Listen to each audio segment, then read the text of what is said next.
साथी recording studio Kochas.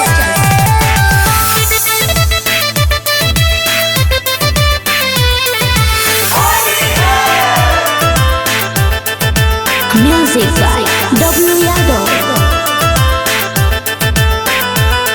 होलिया में भौजी हो मस्त मस्त, होलिया में भौजी हो मस्त, होलिया में भौजी हो मस्त मस्त, होलिया में भौजी हो मस्त। भैया ना अइले बहरा से धोखा कैले हो तोहरा से, जन टेंशन करा, जन टेंशन करा, देवरा हो सर हरली हो कष्ट कष्ट। होलिया में भौजी हो मस्त मस्त, होलिया में भौजी हो मस्त, होलिया में भौजी हो मस्त मस्त, होलिया में भौजी हो मस्त। ए देवरू बारो लइका हो जनी हट कर तू ऐसा हो, कुछ होई न तो से, कुछ होई न तो से बबुआ झरी जइब हो तू सटक सटक। होलिया में भौजी हो मस्त मस्त, होलिया में भौजी हो मस्त, होलिया में भौजी हो मस्त मस्त, होलिया में भौजी हो मस्त।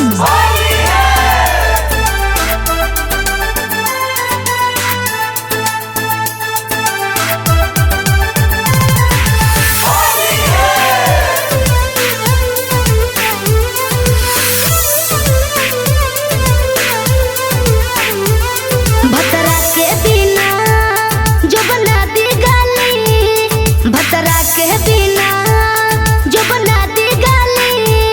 जह कहबू भौजी हर देवरू डाली, जनी हमारा के तो रोका होए भौजी रेडी हो का हो, लगावे रंगवा, लगावे रंगवा, आइल बानी लगवा ला तू हंसता हंसत। होलिया में भौजी हो मस्त मस्त, होलिया में भौजी हो मस्त, होलिया में भौजी हो मस्त मस्त, होलिया में भौजी हो मस्त।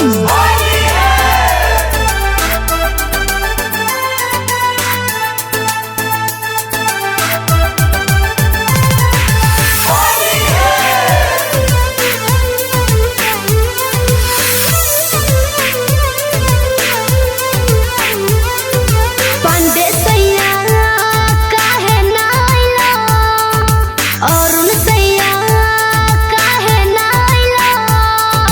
भैया हमरो बड़ नीक तू कैला, बहुते मजा अब आई हो जब पपुआ रंग लगाई हो। दिन रात रहब हो, दिन रात रहब हम ए भैया भौजाई में हो व्यस्त व्यस्त। होलिया में भौजी हो मस्त मस्त, होलिया में भौजी हो मस्त, होलिया में भौजी हो मस्त मस्त, होलिया में भौजी हो मस्त।